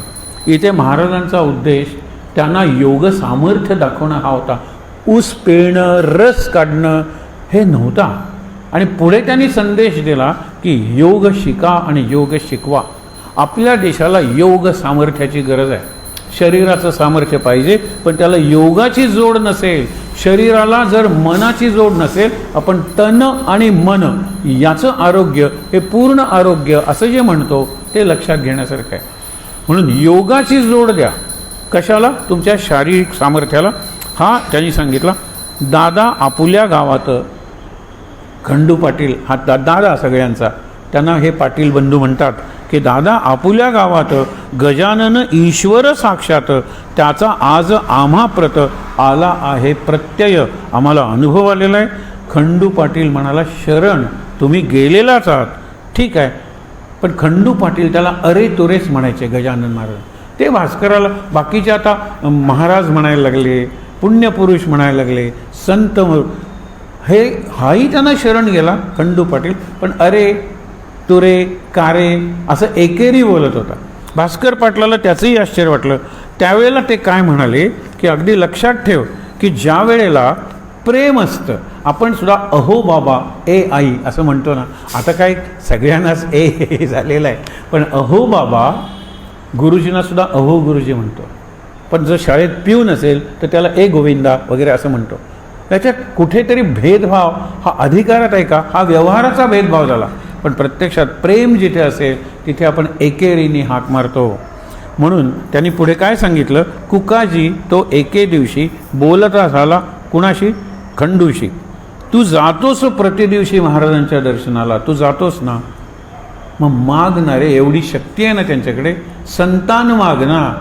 तुला मूल नाही, तुला नाही पोरं बाळ, माझा झाला वृद्धापकाळ, नातवंडाचे बोल खेळ पाहू दे मज डोळ्याने. आता लक्षात ठेवा, गजानन महाराजांची संगत लावून सोडा, प्रपंचातला गुंता सोडला नाही. प्रपंचात गुंतवणूकच. त्याला माग काय तर मुलगा किंवा मूल, त्याचं तोंड बघून मग मी मरायला रिकामा. आणि तसंच झालं. मग गुंतायचं का सोडायचं? म्हणून नेहमीच म्हणतात माय पर गुरु माय. माय म्हणजे माऊली, आई, जन्म देणारी, आणि पर म्हणजे श्रेष्ठ, वरची. ती कोण आहे? गुरु माऊली. कारण का? माय मायेत गोववी, गुंतवी. माय मायेत गुंतवी आणि गुरु माया चक्र सोडवी. या माया चक्रातून गुरु सोडवतात आणि आई अडकवते शेवटपर्यंत. आता माझा शेवट अगदी जवळ आलाय रे, तुझं लग्न झालं असतं म्हणजे बरं झालं असतं. सुनमुख फावून मेले असते. सुनमुख, हां, बरं लग्न झालं असतं तर नातवंडाचं तोंड पाहून मेले असते. तर शेवटपर्यंत आई सुटत नाही यातून. खरंच तुम्हाला सांगतो की स्त्रीला संसार सोडणं अवघड आहे. कारण तिनं संसाराला धरलेलं असतं, संसारानं तिला धरलेलं नसतं. पुरुष त्यामानाने अलिप्त असतो, त्या मानानं म्हणतो. पण एरवी सगळीकडे तोच प्रकार आहे. कुकाजी तो एके दिवशी बोलता झाला खंडूशी, तू जातोस प्रतिदिवशी महाराजांच्या दर्शना, तुला नाही पोरबाळ, माझा झाला वृद्धापकाळ, नातवंडाचे बोल खेळ पाहू दे मजट डोळ्याने. आज विनंती करी त्यांना. कसला शब्द आला? आत्तापर्यंत विनंती, प्रार्थना हे शब्द त्यांच्या शब्दकोशातच नव्हते पाटलांच्या. तू मला विनंती कर, तू मला प्रार्थना कर. आता उलटं झालं. आज विनंती करी त्यांना स्वामी समर्थ गजानना, म्हणावे त्या मला करुण करुणा पोर एखादे द्या माझं. विनंती कर, करुणा, दया येऊ दे माझी, आणि माझ्यावर करुणा करून दया करून तुम्ही मला एक मूल द्या. ते खंडू ते मानवले. खंडूला इथे पटले. एके दिवशी बोलणे केले मारुतीच्या मंदिरी भले, ते ऐका येणे रीती. काय केलं ते मुद्दामून ऐका. हे ऐका शब्द नेहमी वापरतात. श्रोता, ऐका, श्रवण करा. म्हणून म्हणतो हा जिवंत ग्रंथ आहे. एरवी वाचा म्हणजे मेलेला ग्रंथ आहे तो, हा जिवंत ग्रंथ आहे. मी सांगतोय ऐका, श्रोत्यानो ऐका. तसं इथेच ऐका येणे येते ते ऐका अरे गण्या माझा चुलता वृद्ध झालाय आता, इच्छा उपजली त्याचे चित्ता नातव. तो आपल्याबद्दल बोलत नाही, माझा चुलता आहे तो म्हातारा झालेला आहे आणि त्याची इच्छा आहे नातवंड पाहण्याची. किती इनडायरेक्टली सांगतोय, यालाही पाहिजेच आहे की. म्हणून म्हणतो की अरे गण्या माझा चुलता वृद्ध झाला आहे आता, इच्छा उपजली त्याचे चित्ता नातवंड ते पाहण्याची. तुला लोक साधू म्हणते, म्हणजे अजून अहंकार आहे बघा. मी साधू म्हणायला तयार नाही, तुला लोक साधू म्हणती. दर्शन केल्या तुझ प्रती, इच्छा मनीच्या पूर्ण होती, ऐसे लोक सांगतात. अजून नाही अहंकार केला सगळ्या पाटील मंडळींचा. त्याचे दावी प्रत्यंतर. प्रत्यंतर म्हणजे प्रूफ, प्रत्यय, अनुभव दे मला. उगा नको करू उशीर, तुझ्या पायी ज्याचे शिर, तो का राहावा निपुत्रिक. आर्ग्युमेंट आहे, याला युक्तिवाद म्हणतात. की तुझ्या पायी आम्ही जर आलोय शरण, तर आम्ही निपुत्रिक कसे राहू, आम्हाला का नाही केलं. आता गजानन महाराजांचे उद्गार आणि शेवट करून आपण थांबणार आहोत. गजानन महाराज काय म्हणाले बघा. ऐसे खंडूचे भाषण ऐकले महाराज त्यासी बोलले, आज हे उत्तम घडून आले. उत्तम घडले म्हणे, बरं झालं. कारण तो याचना केली आम्हा, आम्हाला तू याचना, याचक म्हणजे एका अर्थाने भिक्षा, आम्हाला काहीतरी मागितलंस.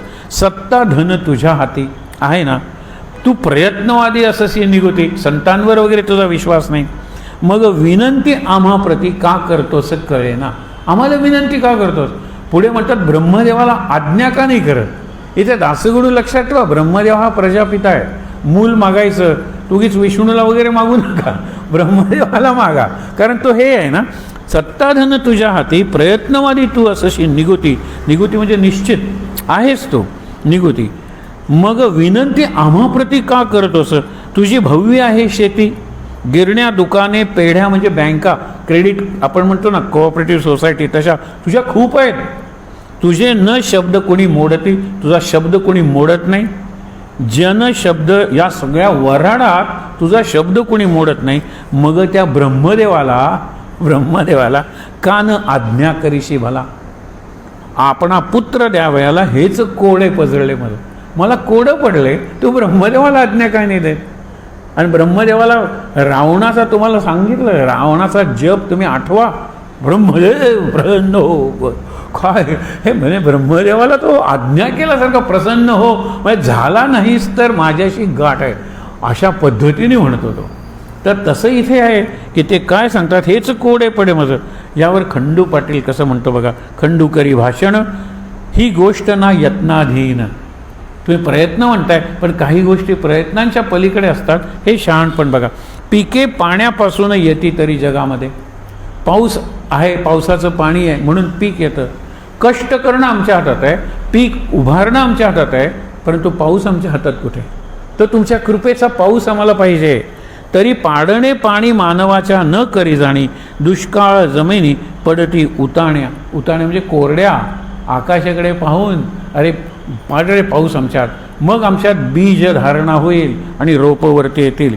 मात्र पाणी पाडल्यावर तुम्ही कृपा करून दिली, कर्तृत्व आपले चालवी नर, तैसाची हाही प्रकार तेथे न गती मानवाची. हे प्रारब्ध आहे, प्रारब्धाच्या पुढे मानवाची गती नाही आहे.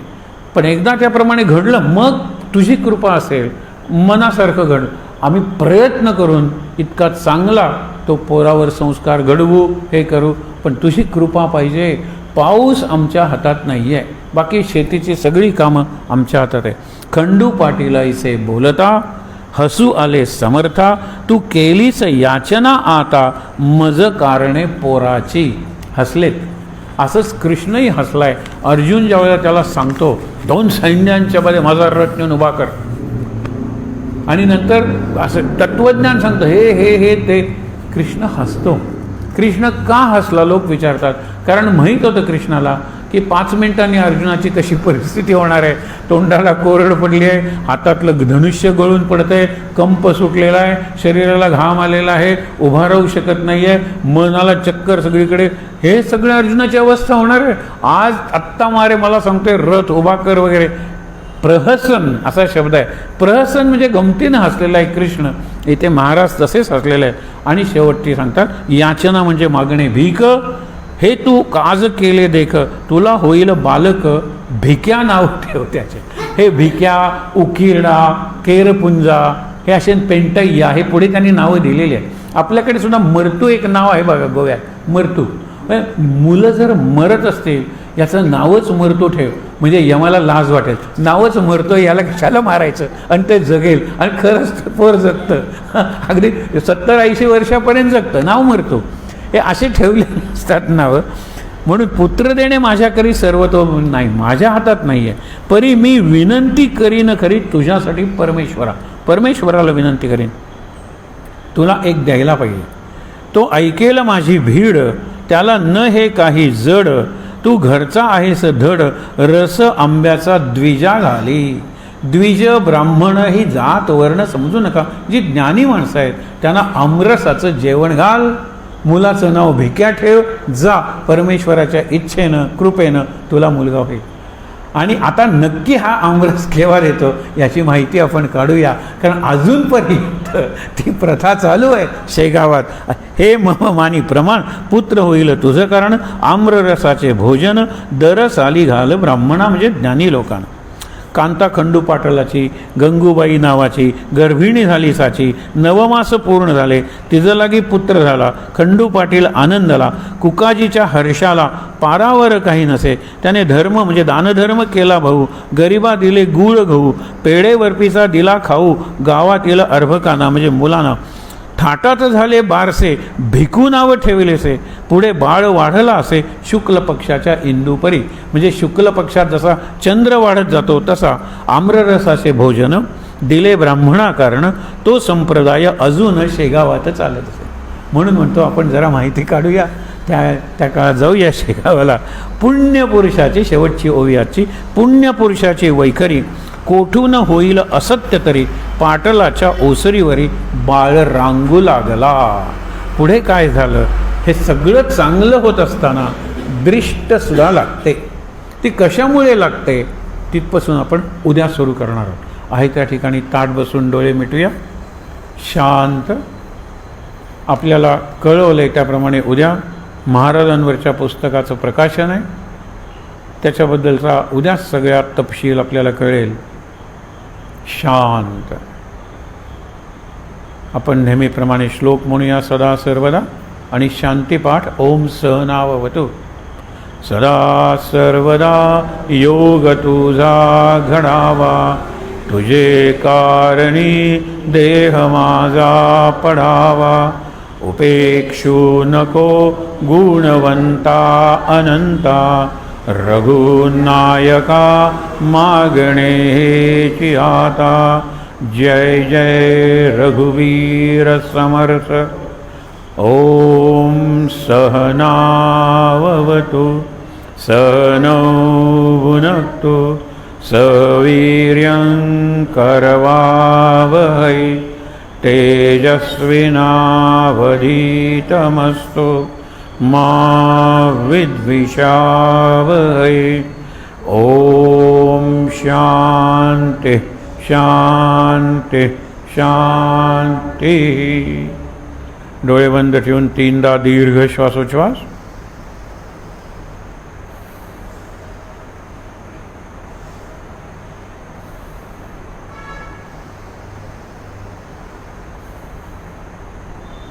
हातावर हात चोळूया, हात चेहऱ्यावर डोळ्यांवर चोळूया.